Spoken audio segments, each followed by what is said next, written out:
Selamat pagi Ibu Muti. Pada kesempatan kali ini kami ingin mempresentasikan materi penentuan harga pelayanan publik pada mata kuliah akuntansi sektor publik. Sebelumnya kami ingin memperkenalkan diri kami terlebih dahulu. Perkenalkan, nama saya Michael Stephen, NIM saya 2121001. Perkenalkan, nama saya Stephen Siega dengan NIM 2121017. Perkenalkan, nama saya Stephen Edsul dengan NIM 2121019.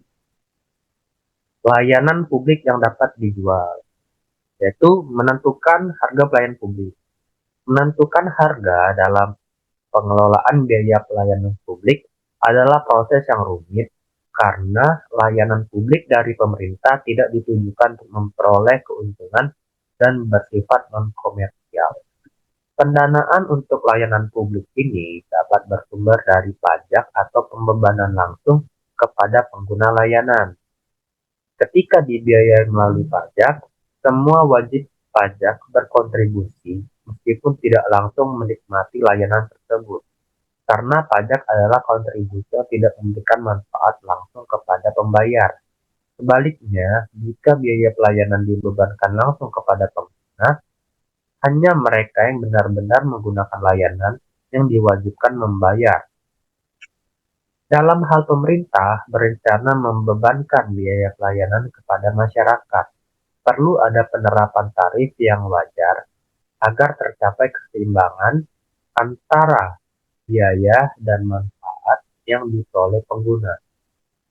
Selanjutnya, keputusan terkait penentuan harga menjadi sangat krusial dan penting untuk mendukung keberhasilan operasional organisasi, baik profit maupun non-profit. Penetapan harga yang dilakukan oleh pemerintah juga berdampak pada tingkat atau permintaan terhadap layanan publik tersebut.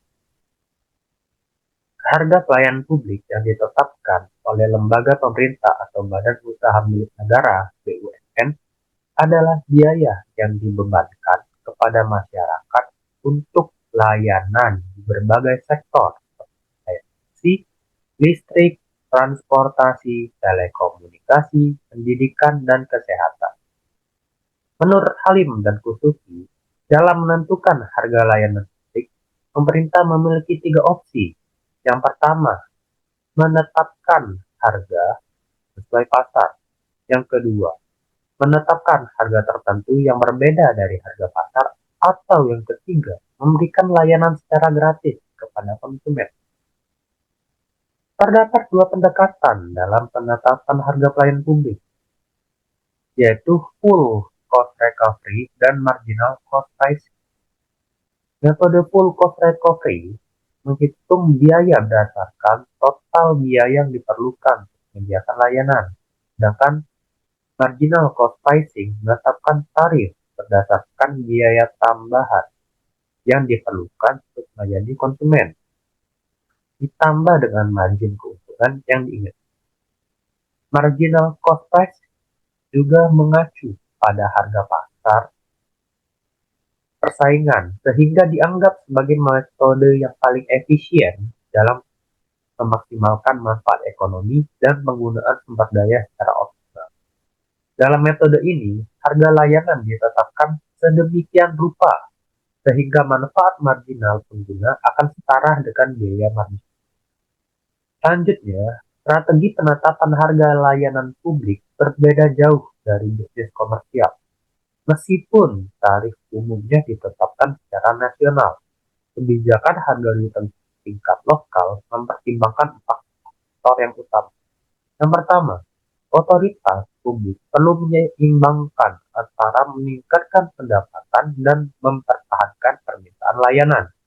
Tarif yang lebih tinggi bisa meningkatkan pendapatan tetapi dapat menurunkan permintaan. Tarif juga bisa berfungsi sebagai kontrol terhadap permintaan. Kedua, perlu mempertimbangkan persaingan dengan lembaga publik lainnya atau sektor swasta, termasuk biaya yang dibebankan oleh penyedia alternatif.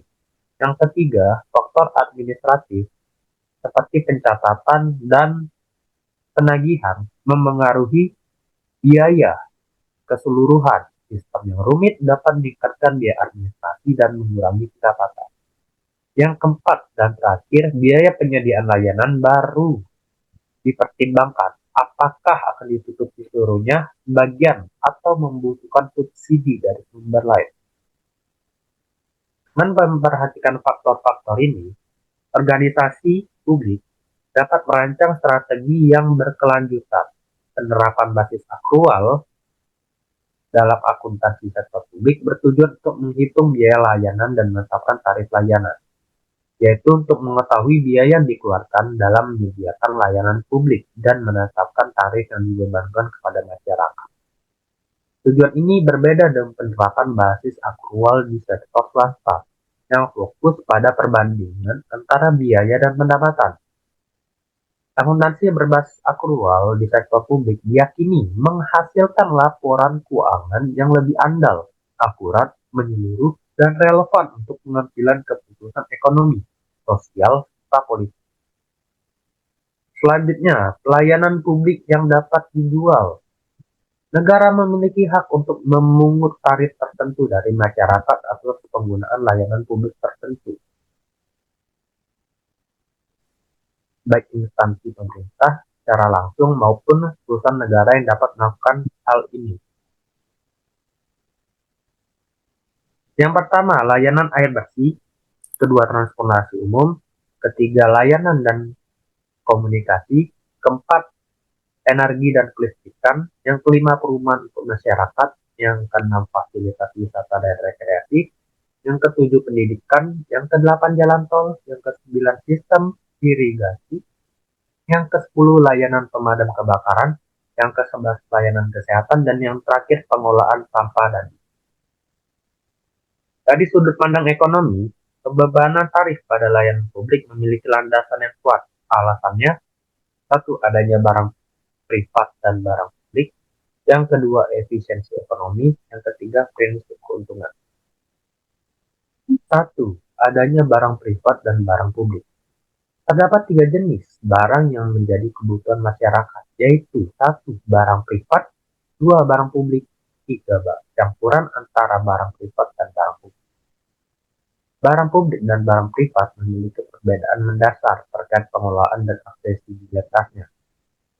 Barang publik merupakan barang kolektif yang dikelola oleh sektor publik dan bersifat non-eksklusif, sehingga dapat dinikmati oleh masyarakat secara luas tanpa membayar secara langsung, seperti udara bersih dan lingkungan yang aman. Sementara itu, barang privat bersifat eksklusif dan hanya dapat diakses oleh individu yang membayar untuk mengonsumsinya, dengan harga yang ditentukan oleh pasar, misalnya makanan, perumahan mewah, villa, listrik, dan telepon. Selain itu, terdapat barang setengah kolektif atau barang campuran yang berada di antara kategori dan privat. Barang ini meskipun dikonsumsi secara individual juga memiliki manfaat sosial yang dibutuhkan oleh masyarakat luas, seperti pendidikan, kesehatan, transportasi umum, dan air bersih yang sangat penting bagi masyarakat. Tapi tidak semua orang yang mampu mendapatkannya. Pemerintah bisa membantu menyediakannya dengan secara langsung memberikan subsidi atau bekerja sama dengan pihak swasta. Contohnya, meskipun pemerintah bertanggung jawab atas pendidikan, tidak semua sekolah harus milik pemerintah. Dalam upaya memenuhi kebutuhan masyarakat akan pendidikan, kesehatan, dan transportasi, pemerintah memiliki beberapa opsi. Pertama, pemerintah dapat secara langsung menyediakan fasilitas dan layanan publik tersebut. Kedua, pemerintah dapat memberikan dukungan finansial kepada lembaga swasta yang menyediakan layanan serupa. Yang terakhir, pemerintah dapat bekerja sama dengan pihak swasta dalam penyelenggaraan layanan publik. Namun, dalam praktiknya, membedakan barang publik dan barang privat seringkali sulit karena beberapa alasan, yaitu 1. Batas antara keduanya tidak selalu jelas. Yang kedua, barang-barang seperti transportasi dan perumahan meskipun sering dianggap privat, juga merupakan kebutuhan dasar yang seharusnya dapat diakses semua orang, bukan hanya yang mampu membayar. Lalu ada barang publik seperti layanan medis dan air yang melibatkan pembebanan langsung, yang membantu mengendalikan konsumsi sumber daya mahal atau langka. Dan yang terakhir, tarif layanan seringkali lebih baik daripada pajak karena lebih mudah dikumpulkan, lebih fleksibel, dan memungkinkan orang memilih layanan yang ingin mereka bayar. Ada juga anggapan bahwa tarif lebih demokratis masyarakat karena masyarakat dapat menentukan barang yang ingin dibayar sesuai kebutuhan kita. Selanjutnya, efisiensi ekonomi akan dijelaskan oleh teman saya. Yang kedua, efisiensi ekonomi. Saat setiap individu memiliki kebebasan dalam menentukan jumlah barang dan jasa yang ingin dikonsumsi. Mekanisme harga memainkan peran dalam mengalokasikan sumber daya dengan berbagai cara. Yang pertama, mendistribusikan permintaan, di mana individu yang memperoleh manfaat terbesar akan membayar lebih. Yang kedua, memberikan insentif untuk mencegah pemborosan. Yang ketiga, mendorong pemasok untuk meningkatkan skala produksi. Dan yang keempat, menyediakan sumber daya kepada pemasok untuk mempertahankan dan meningkatkan persediaan jasa. Mekanisme pasar yang didorong oleh harga sangat penting dalam mengalokasikan sumber daya secara efisien. Namun, dalam kasus penyediaan barang publik seperti air bersih dan obat-obatan, pasar seringkali gagal memenuhi kebutuhan masyarakat. Pemerintah dalam hal ini memiliki peran penting dalam memastikan akses yang adil dan merata terhadap barang-barang tersebut, meskipun harus menanggung biaya sosial yang terkait. Yang ketiga, prinsip keuntungan. Ketika layanan publik tidak dinikmati oleh semua orang, pembebanan biaya langsung kepada penerima manfaat dianggap wajar. Berdasarkan prinsip bahwa mereka yang tidak menerima manfaat tidak perlu membayar. Dengan demikian, tarif hanya dikenakan pada mereka yang mendapatkan keuntungan dari layanan tersebut. Penerapan tarif pelayanan publik juga menguntungkan pemerintah karena menjadi salah satu sumber pendapatan.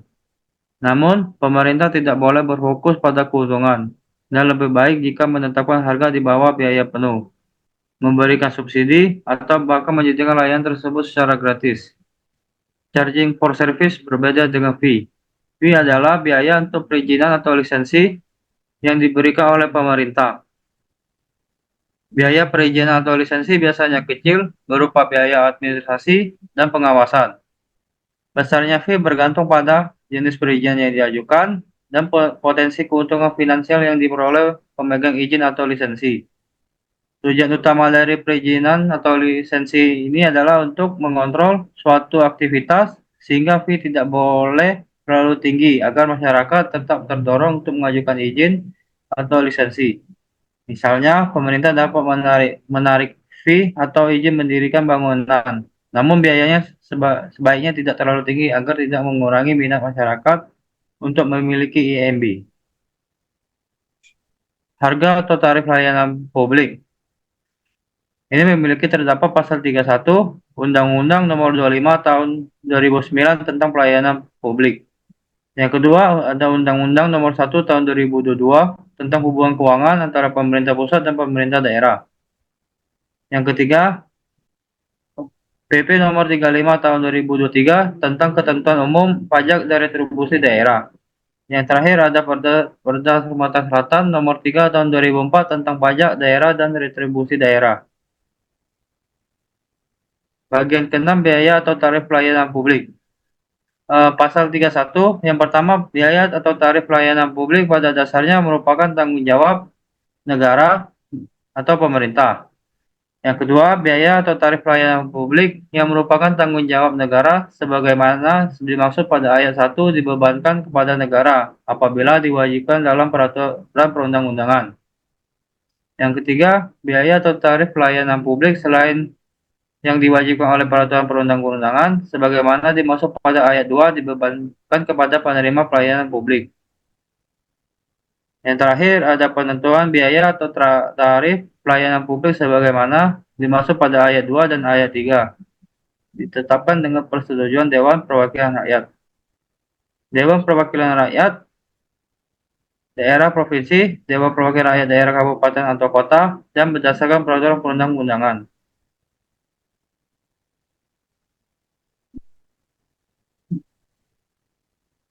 Argumen terhadap pembebanan tarif pelayanan. Penerapan mekanisme direct charging pada umumnya didorong oleh sejumlah faktor, yaitu yang pertama, tidak semua orang bisa menikmati semua layanan. Jadi, tidak adil kalau semua orang harus membayar pajak untuk layanan yang tidak mereka gunakan. Yang kedua, beberapa layanan mahal dan terbatas jika kita perlu membatasi penggunanya supaya tidak habis. Contohnya air dan obat-obatan. Yang ketiga, setiap orang punya pilihan sendiri dalam menggunakan layanan, seperti fasilitas rekreasi. Yang keempat, ada layanan yang digunakan untuk bisnis lain dan ada juga untuk keperluan sehari-hari, seperti air, listrik, dan telepon. Yang kelima, dengan membebankan biaya, kita bisa tahu seberapa banyak orang yang membutuhkan suatu layanan. Namun di luar kasus barang publik murni, ada beberapa argumen yang menolak penerapan tarif pelayanan, yaitu yang pertama, kesulitan administrasi dalam menghitungkan biaya layanan. Ini disebabkan karena implementasi mekanisme pembebanan biaya pada layanan publik seringkali dihadapkan pada tantangan teknis terkait dengan pengukuran konsumsi. Meskipun demikian, pendekatan ini menawarkan keunggulan dalam hal transparansi dan akuntabilitas dalam penetapan tarif. Yang kedua, ketidakmampuan masyarakat miskin untuk membayar. Prinsip keadilan dalam pembiayaan layanan publik perlu mempertimbangkan kemampuan ekonomi masyarakat. Namun, heterogenitas preferensi individu menyulitkan dalam merumuskan kebijakan yang bersifat universal. Oleh karena itu, pendekatan berbasis pada pembebanan biaya individual seringkali dianggap lebih relevan. Yang terakhir, adanya faktor eksternalitas, merit good, dan persyaratan hukum.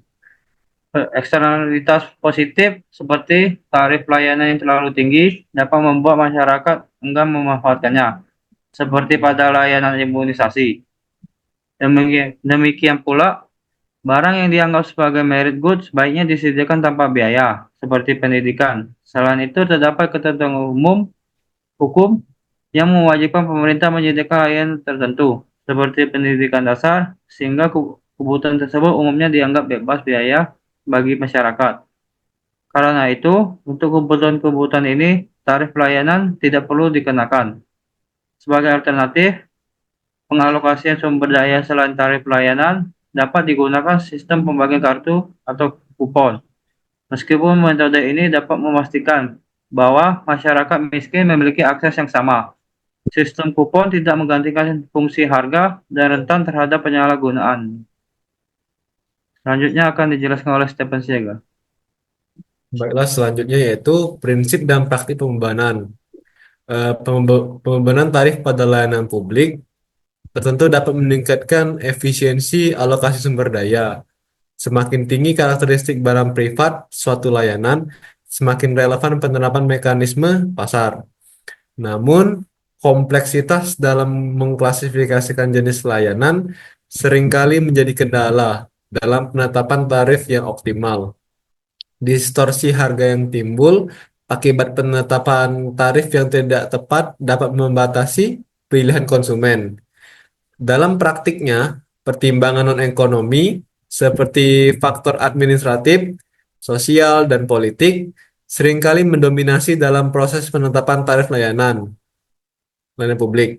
Meskipun demikian, penting juga untuk diingat bahwa distorsi harga yang diakibatkan oleh penetapan tarif yang tidak optimal dapat menjadi salah satu penyebab utama defisit anggaran, terutama di negara berkembang.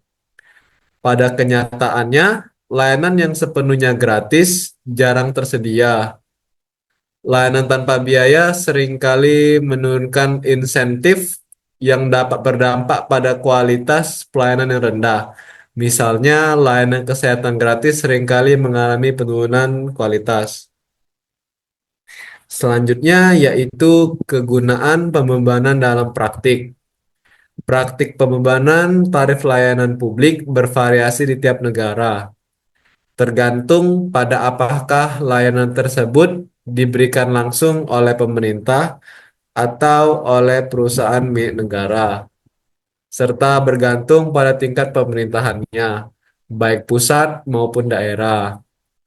Pembebanan tarif atas layanan publik menjadi salah satu sumber pendapatan penting bagi pemerintah daerah tertentu.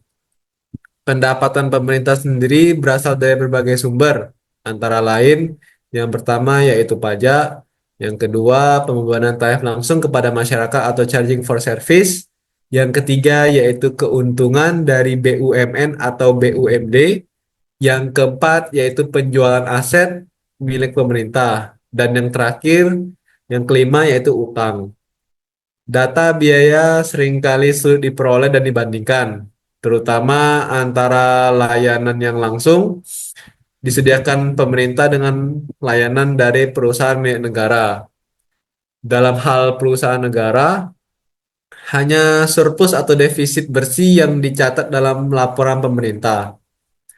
Secara umum, diharapkan bahwa layanan publik seperti pertahanan, kesehatan, masyarakat, dan keamanan diberikan tanpa biaya langsung kepada masyarakat. Artinya, pembiayaan sepenuhnya dari pajak. Di sisi lain, layanan untuk kepentingan individu seperti listrik, telepon, dan transportasi umum umumnya dikenakan tarif yang mencakup seluruh biaya penyediaan layanan tersebut atau full cost recovery price. Sementara itu, untuk barang campur atau merit goods seperti pendidikan menengah, perawatan kesehatan, dan sanitasi, pembiayaan dilakukan melalui kombinasi antara pajak dan tarif langsung. Selanjutnya yaitu penetapan harga pelayanan, yaitu berapa harga yang harus dibebankan.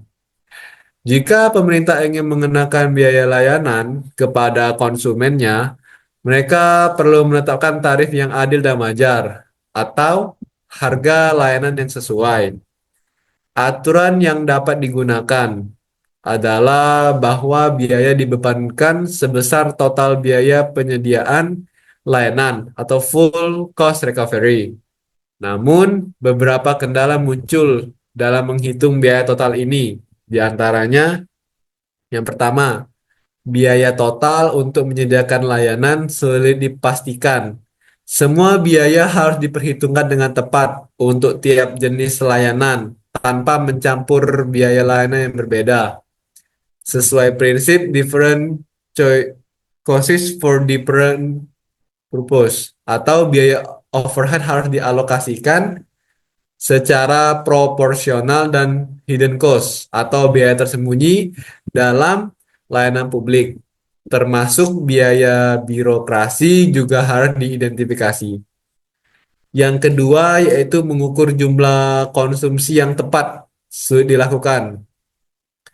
Biaya layanan bagi setiap orang dapat berbeda. Contohnya, biaya tambahan diperlukan untuk mengumpulkan sampah di lokasi yang sulit dijangkau. Meski terlihat tidak adil, pembebanan tarif diupayakan mencerminkan total biaya penyediaan layanan tersebut. Yang ketiga yaitu pembebanan tidak memperhatikan kemampuan masyarakat membayar. Jika layanan penting tidak mampu dibayar masyarakat miskin, maka subsidi diperlukan. Diferensiasi harga atau produk mungkin perlu diterapkan untuk menghindari subsidi besar-besaran.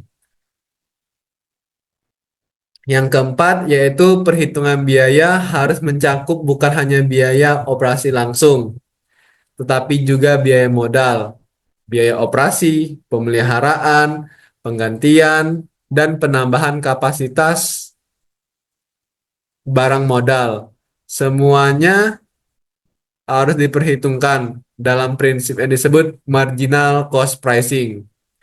Para ekonom menyarankan penggunaan marginal cost pricing di mana tarif yang dikenakan sama dengan biaya untuk melayani konsumen tambahan, seperti di pasar persaingan. Metode ini dianggap paling efisien secara ekonomi karena mengoptimalkan manfaat dan penggunaan sumber daya. Harga ini memungkinkan produksi barang atau jasa hingga titik di mana biaya sama dengan harga. Selanjutnya yaitu penetapan harga layanan publik dengan marginal cost pricing mempertimbangkan satu, biaya operasi variabel, yang kedua, biaya overhead semi variabel seperti biaya modal, dan yang ketiga, biaya pergantian aset modal dan biaya penambahan aset modal untuk memenuhi permintaan. Namun, marginal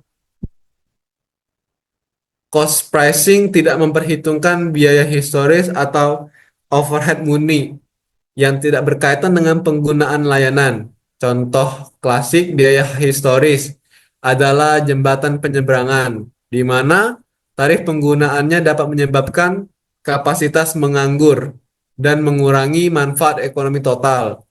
Di sisi lain, marginal cost untuk menyediakan rumah berbeda karena ruang langsung terpakai begitu ditempati. Begitu pula dengan layanan air. Marginal cost mencakup yang pertama, tambahan air yang dikonsumsi, tambahan jarak distribusi, dan yang terakhir, yang ketiga, yaitu pemasangan pipa besar untuk industri.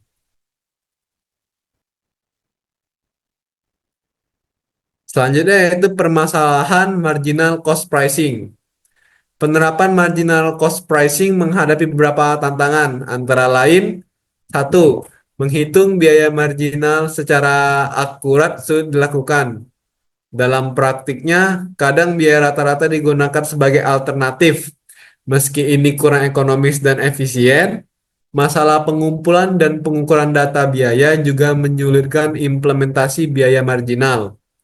Yang kedua yaitu pertanyaan apakah biaya seharusnya didasarkan pada biaya marginal jangka pendek atau jangka panjang.